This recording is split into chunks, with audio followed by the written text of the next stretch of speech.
El día de hoy me toca a mí compartir con ustedes algo de la parte de la investigación que he hecho, que es acerca de los malentendidos acerca de Tolkien y su obra. Como todos sabemos,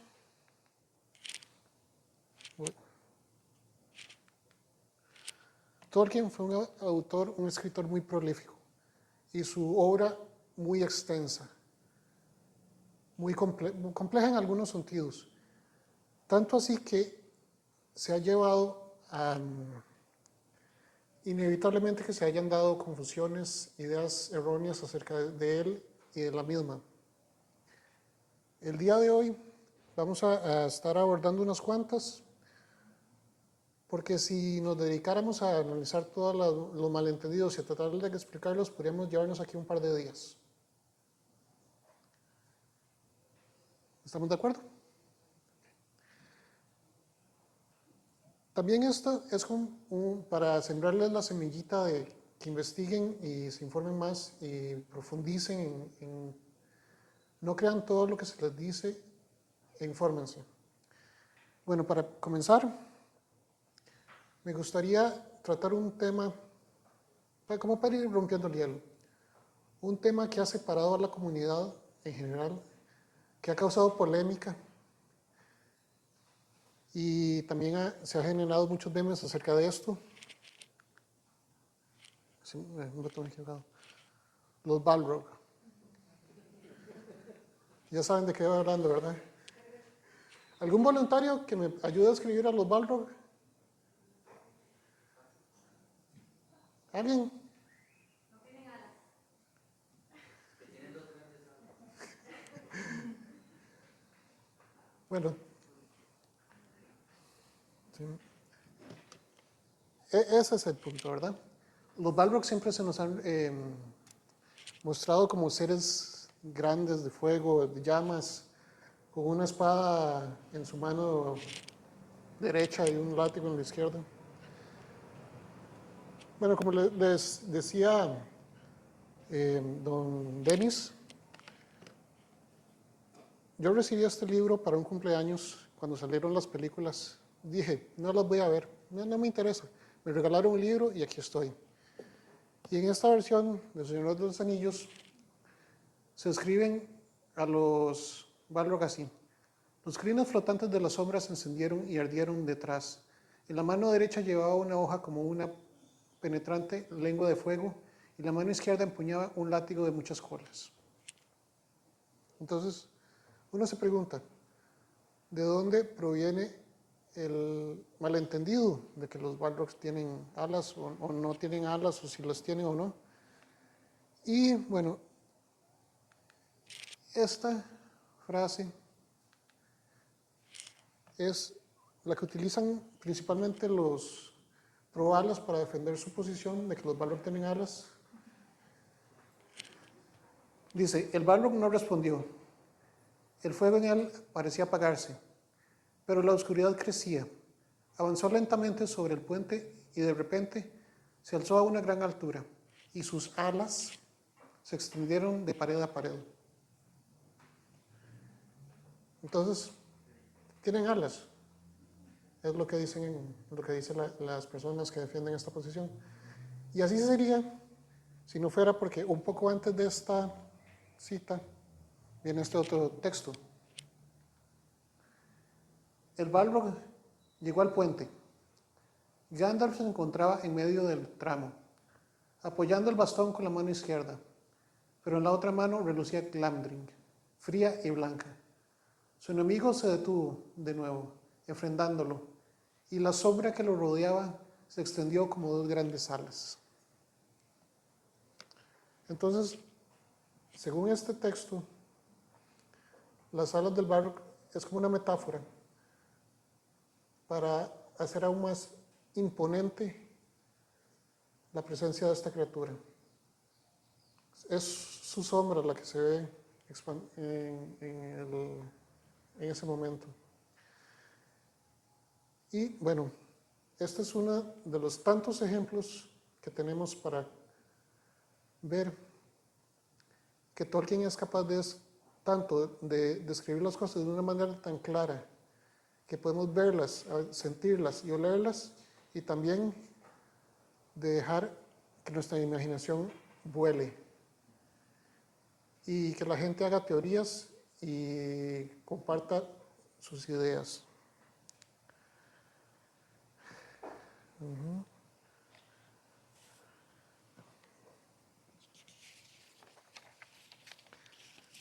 ¿Estamos claros por el momento, verdad?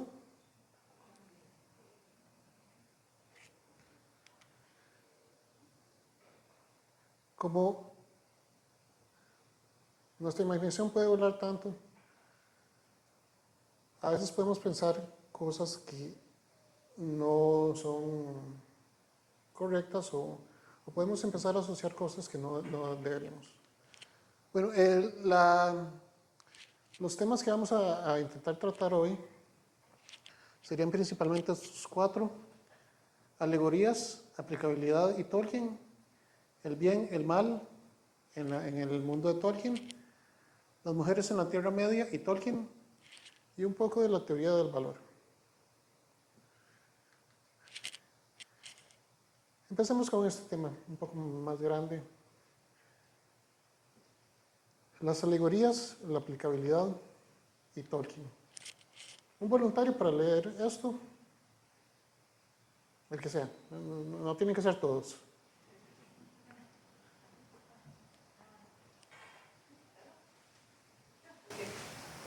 Ficción en virtud de la cual un relato o una imagen representan o significan otra cosa diferente. Sí. Sin metáfora, obra o composición literaria o artística de sentido alegórico. Apólogo, fábula o parábola.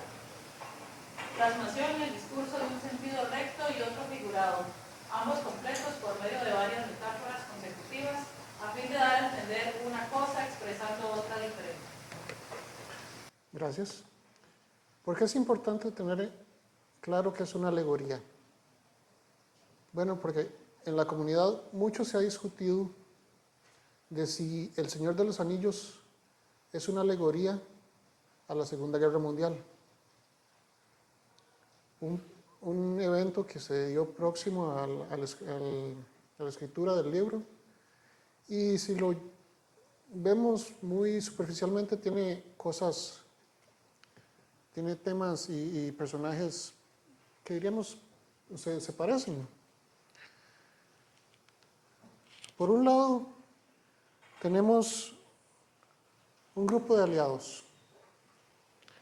En El Señor de los Anillos serían unos elfos, enanos, hobbits.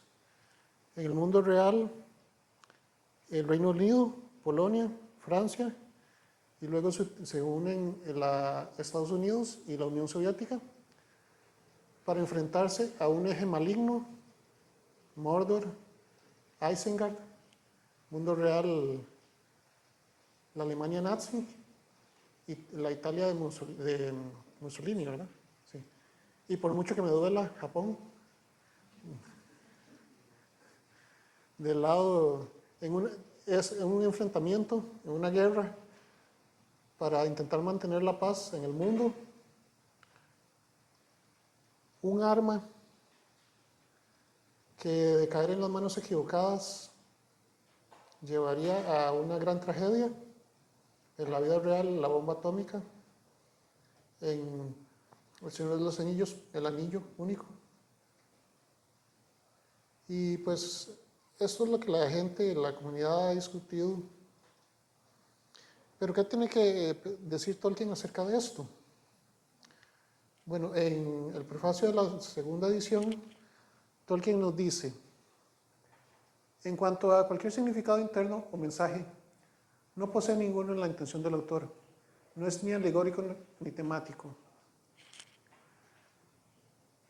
Tolkien nos menciona que si la guerra fantástica que él desarrollara en su libro se llevara a cabo como se llevó la guerra en el mundo real, Tolkien no hubiera sido derrotado, hubiera sido capturado y esclavizado. el anillo no hubiera sido destruido, hubiera sido utilizado contra los enemigos. Y que su idea para este libro, para esta historia, se había escrito mucho antes de que se diera un atisbo de lo que iba a ser la Guerra Mundial. Y a menos que tuviera poderes visionarios del futuro, como Matt Groening, él no tenía forma de saber qué era lo que iba a pasar.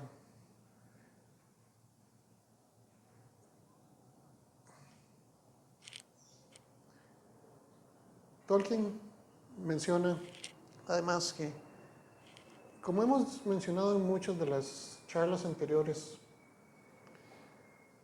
a él le gustan las alegorías en todas sus manifestaciones, que prefiere a lo largo de la historia verdadera o ficticia, con su variada aplicabilidad al pensamiento y a la experiencia de los lectores.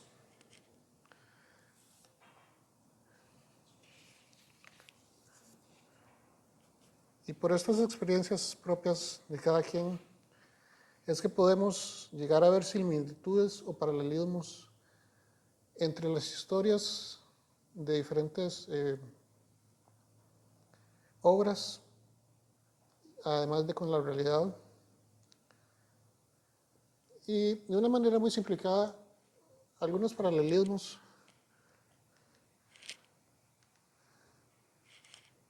así de forma muy simplificada. Tenemos, bueno, en El Señor de los Anillos, el héroe, el grupo del héroe y el ejército aliado.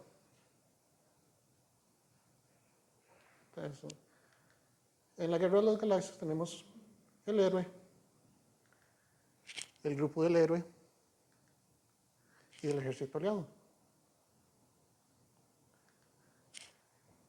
En el alquimista de acero tenemos el héroe, el grupo del héroe y el ejército aliado, en este caso representado por Ray Mustang y sus compañeros.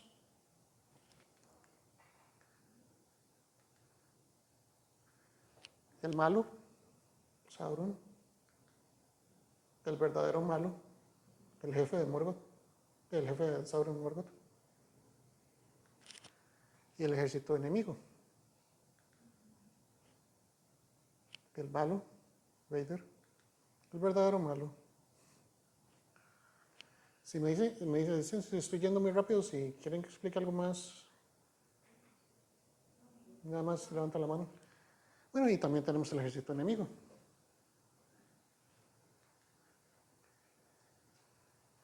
El malo, el verdadero malo, y el ejército enemigo. Y si nos ponemos a verlo así, pensaríamos que todo es blanco, negro, que todos son buenos o malos, pero es algo que en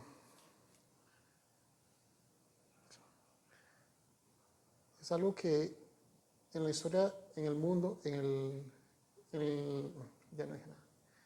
La creación de Tolkien es algo que hay mucha más riqueza que decir que todo es uno o otro. Entonces, en cuanto al bien y el mal del Tolkien, empezamos. ¿Me podrían ayudar a leer esto?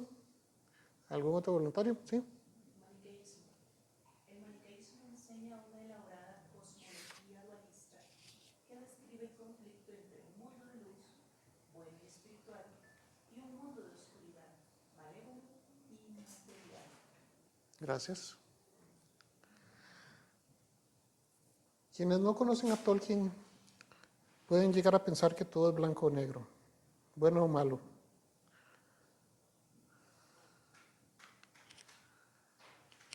Estos son los diferentes símbolos. El maniquí, el bueno, la luz, lo blanco, y esto es la parte negativa, lo negro, lo oscuro.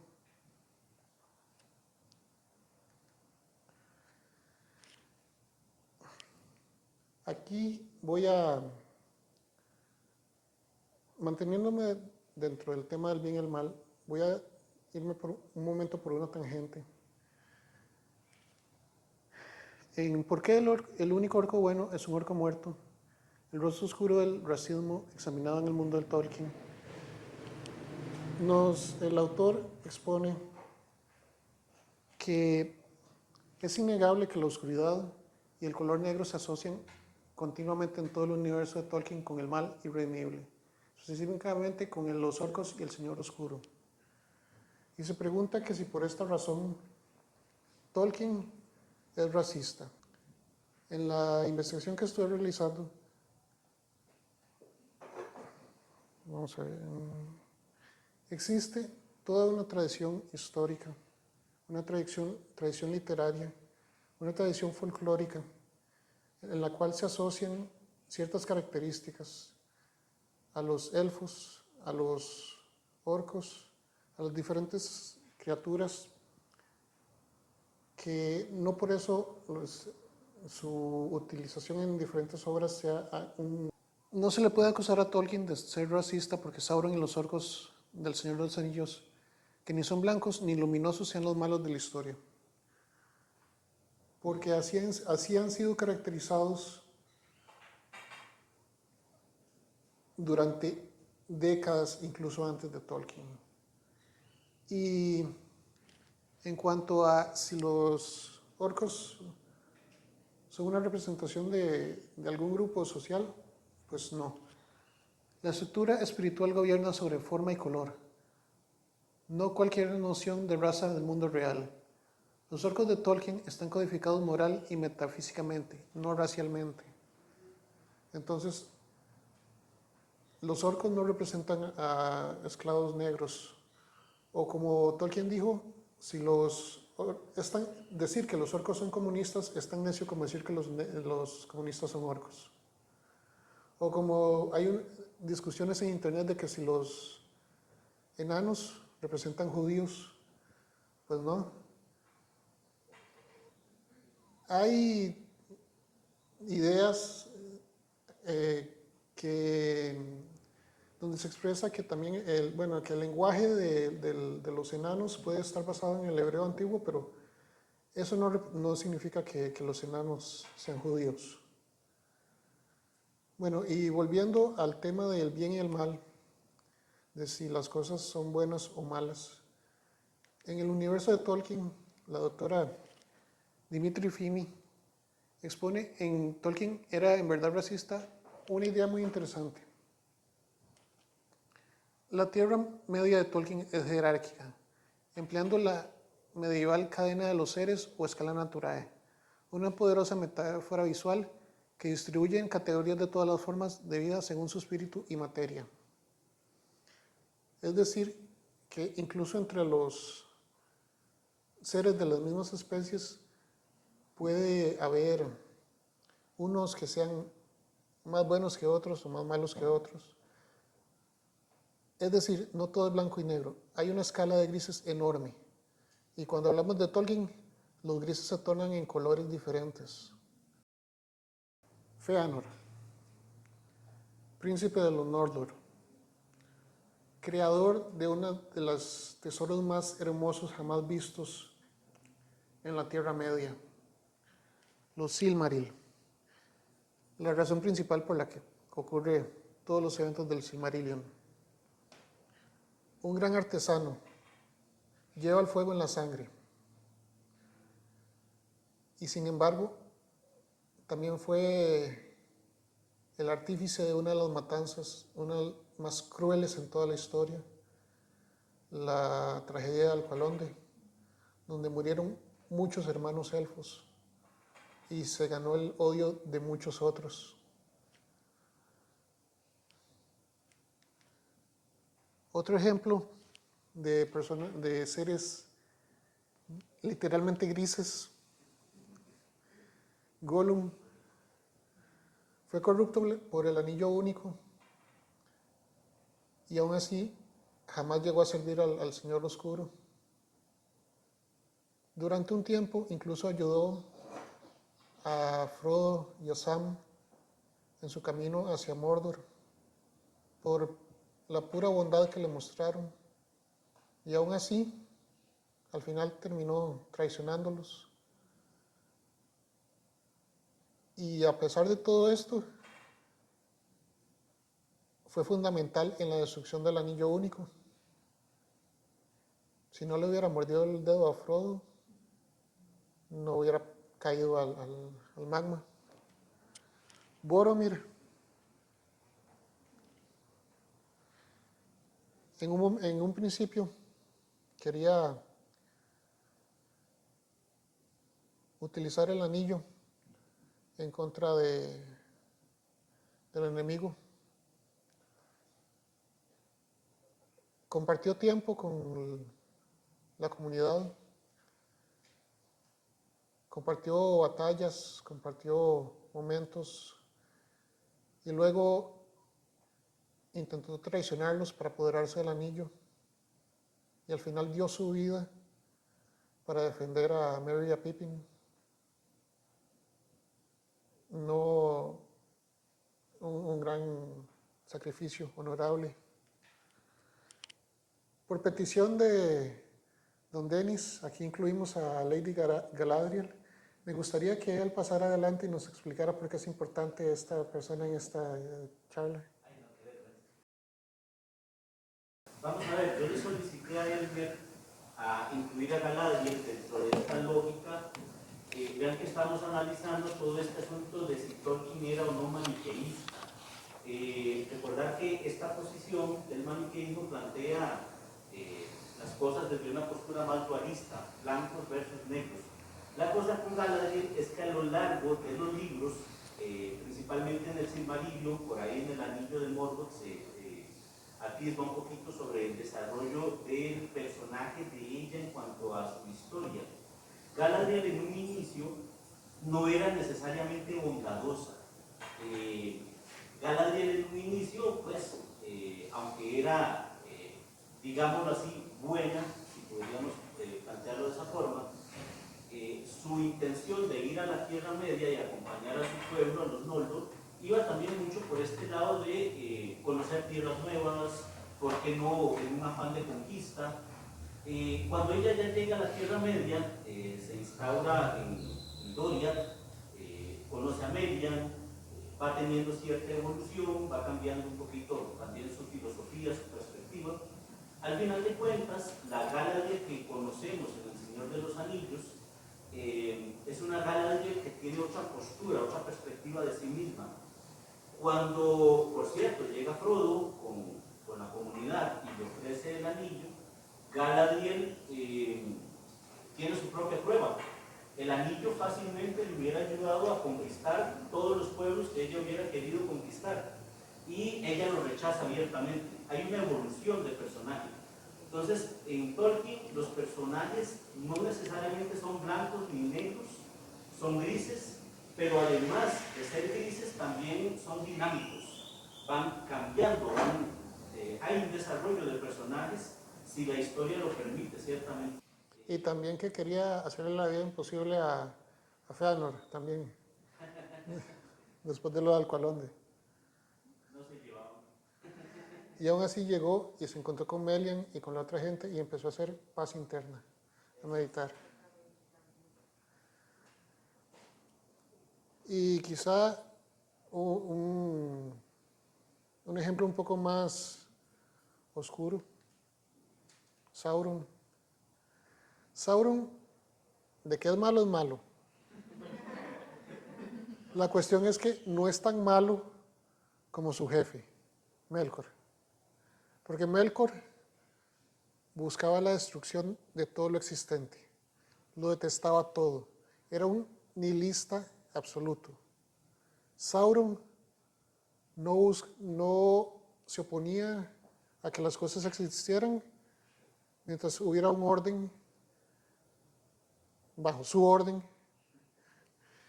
En un principio, él buscaba evitar el conflicto, probablemente con un buen deseo de que todo el mundo se llevara bien bajo su gobierno. pero igual, las acciones que cometió son imperdonables. Pero como dije, no es tan malo como su ex jefe. Y de esta manera podemos ver que en el mundo de Tolkien no todo es blanco o negro. Tenemos, como habíamos dicho, matices de grises. Y con esto me gustaría agradecerle.